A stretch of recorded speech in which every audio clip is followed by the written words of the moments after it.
Okay, so today we are unpacking the brilliant philosophy of Naval Ravikant, and we're zeroing in on a secret weapon that, honestly, most people completely overlook. We're talking about the immense power of mastering basic concepts. We live in a world that absolutely praises complexity, but as we'll see throughout this explainer, true freedom, lasting wealth, and actual peace, they all come from stripping things down to their foundational, basic truths. Think about your own life for a second. Imagine you find a mountain and you just start climbing. You dedicate your entire life to this climb. You get 2/3 of the way up only to look around and realize, wait, the true peak, the place you actually wanted to be, is somewhere else entirely. Sure, you're high up, but to reach the real summit, you have to go all the way back down to the very bottom and find a new path. It's terrifying, right? Literally no one wants to start over from zero, especially as we get older and we feel that clock ticking. It's super painful to retreat. But retreating might actually be the most important thing you ever do. So, here is our roadmap for getting this right. We're going to cover the courage to restart, the real power of basics, finding work that feels like play, the rules of true wealth, and finally, the ultimate destination of success. All right, Section 1, the courage to restart. Finding that right mountain requires a beginner's mindset. It means having the absolute willingness to go all the way back to zero. Think about what the greatest innovators actually have in common. It's surprisingly simple. They are perfectly willing to look like total fools. People might have called Elon Musk crazy for jumping into entirely new, insanely difficult industries, but he does it anyway. Or think of artists like Madonna, Paul Simon, U2. They've frequently alienated their old fans because they adopted entirely new styles. They risked total failure just to reinvent themselves. If you aren't willing to look foolish and restart, you aren't growing. You're merely aging. Here's the trick, though, knowing exactly how to manage your energy when you do restart. Because inspiration, it has a fast expiration date. When a great idea hits you, you have to act on it instantly. If you hesitate, it just dies. You must be incredibly impatient with action. Just go do it. But, and this is a big but, you have to wait very calmly for the results. Why? Well, because you're dealing with complex systems, markets, and people. It takes a long time for the world to adapt to a new product or idea. So rush to build, but wait calmly for the reward. Which brings us to Section 2, the real power of basics. True mastery doesn't come from complex illusions, it comes from a profound, unshakable understanding of fundamental concepts. Just take a look at this number. Naval points out that reading just 1 to 2 hours a day literally places you in the top 0.01% of thinkers in the world. Crazy, right? Because the average person reads for less than 1 minute a day. Building that very basic, fundamental habit of reading is your ultimate unfair advantage. And you know what the beautiful part is? What you read at first doesn't matter at all. There is absolutely no wrong place to begin. It's kind of like exercise. The best routine is just the one you actually stick to. You might start with comic books, which Naval playfully calls mental junk food. But over time, your taste naturally evolves. You'll move to mysteries, then maybe sci-fi, then math and science, and eventually you'll just naturally crave deep philosophy. The basic habit is the foundation. All the complexity comes later. And this perfectly illustrates our main focus today. Deep understanding beats rote memorization every single time.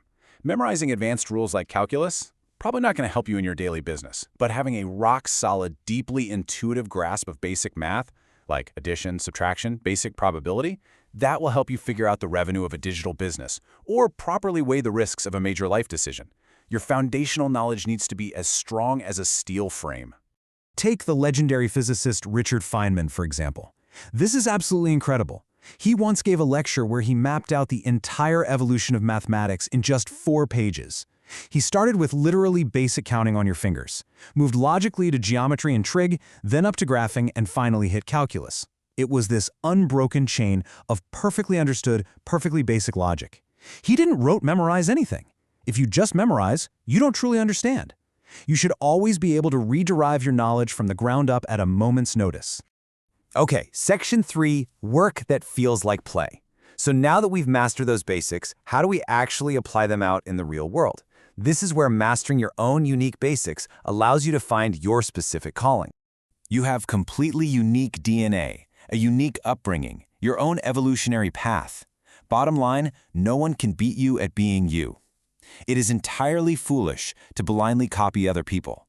Sure, listen to them, take advice, but your ultimate goal in life is to find the exact people or the exact project that desperately needs your specific capacity and knowledge.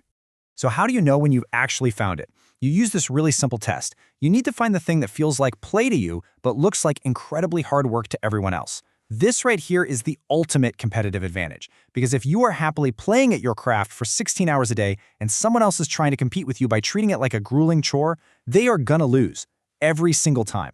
They literally just won't be able to sustain the effort. Section 4. Rules of True Wealth. You found your play, now how do you convert that into actual financial freedom? Let's break down the absolute rules of true wealth and the traps you absolutely have to avoid. This is a foundational rule of wealth. You are never going to get truly rich renting out your time. It honestly doesn't matter if you're a highly paid doctor or a lawyer earning some crazy premium hourly wage. Why? Because when you sleep, you stop earning. When you go on vacation, you stop earning.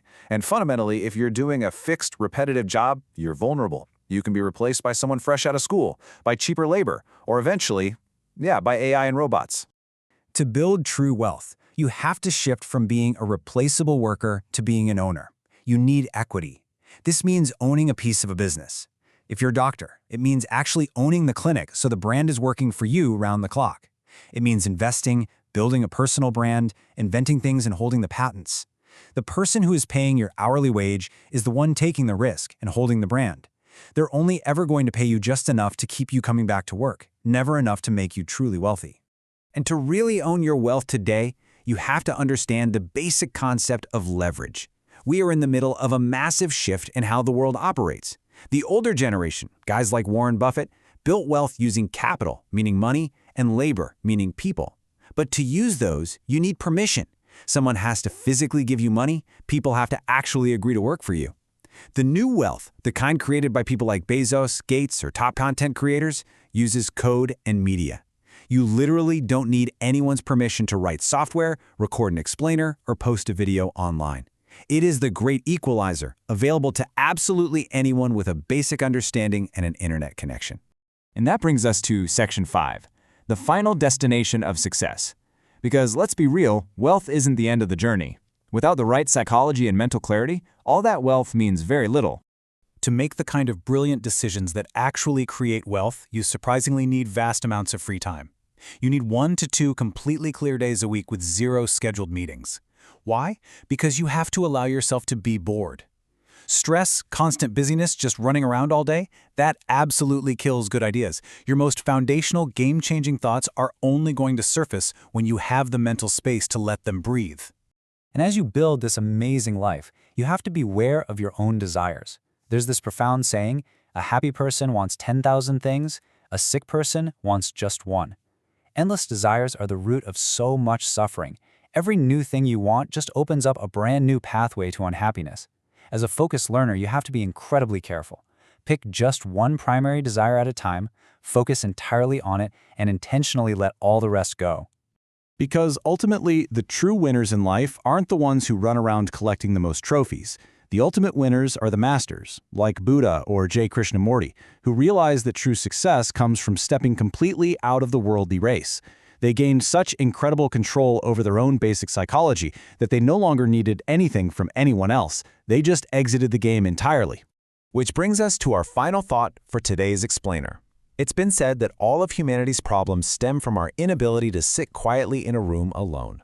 I mean, think about it. If you can sit in total peace for just 30 minutes without needing a single thing, you are already profoundly successful.